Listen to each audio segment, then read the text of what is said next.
মেঘ দেখে বোঝার উপায়।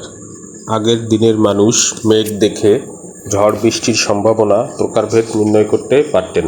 কিউমুলোনিম্বাস ক্লাউড বজ্রপাত ঘটায়। এই মেঘকে থান্ডার ক্লাউডও বলে। এই মেঘ সুউচ্চ উলম্ব মেঘ, যা দেখতে অনেকটা ফুলকপির মতো দেখায়। এ ধরনের মেঘের পরে ঝড় হলে বজ্রঝড় হতে পারে। আমাদের দেশে সাধারণত এপ্রিল থেকে জুন পর্যন্ত বজ্রঝড় হয়।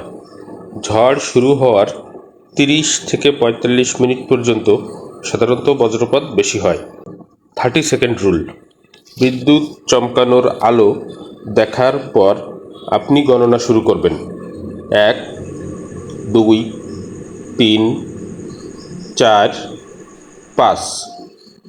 এভাবে গণনা করলে প্রতি গণনায় 1 সেকেন্ড হয়।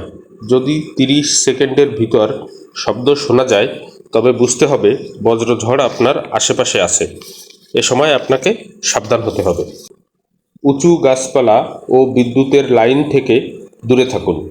খোলা জায়গায়, যেমন ফাঁকা মাঠ, কৃষি জমির মধ্যে থাকলে আপনি 2 পায়ের আঙ্গুলের উপর ভর করে 2 পায়ের গোড়ালি একসাথে করে মাথা নিচু করে বসে পড়ুন। শুয়ে পড়া যাবে না।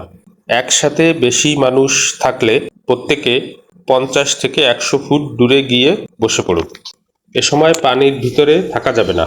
নৌকায় থাকলে ছাউনির ভিতর বসুন। গাড়ির ভিতর অবস্থান করা নিরাপদ নয়। যদি আপনাকে গাড়ির ভিতর অবস্থান করতে হয়, তবে গাড়ির ধাতব অংশ পরিহার করুন। টিনের ঘরে বা কাঁচা ঘরে থাকলে বিছানার উপর বসে পড়ুন।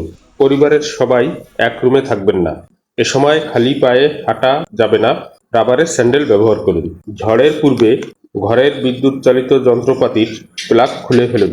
ঘরের ভিতরে বা বাহিরে এ সময় ইলেকট্রিক যন্ত্র বা ধাতব বস্তু স্পর্শ করা হতে বিরত থাকুন।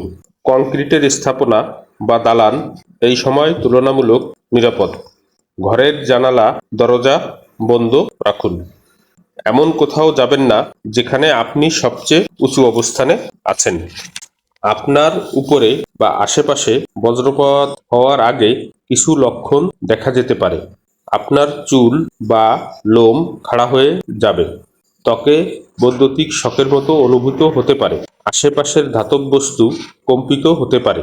এমন পরিস্থিতি হলে দ্রুত বজ্রপাত হওয়ার সম্ভাবনা আছে। আপনার ভবনে বজ্রপাত নিরোধক ব্যবস্থা করুন। লাইটনিং অ্যারেস্টার যন্ত্র স্থাপন করুন, যা পশ্চিমারা শত বছর ধরে ব্যবহার করছে। বেশি করে তাল, নারকেল এবং সুপারি গাছ রোপণ করুন। বজ্রপাতে আহত ব্যক্তিকে সাথে সাথে ভেজা হাত দিয়ে স্পর্শ করা যাবে না এবং বৈদ্যুতিক শকে আহত ব্যক্তির মতো প্রাথমিক চিকিৎসা দিয়ে দ্রুত হাসপাতালে নিন।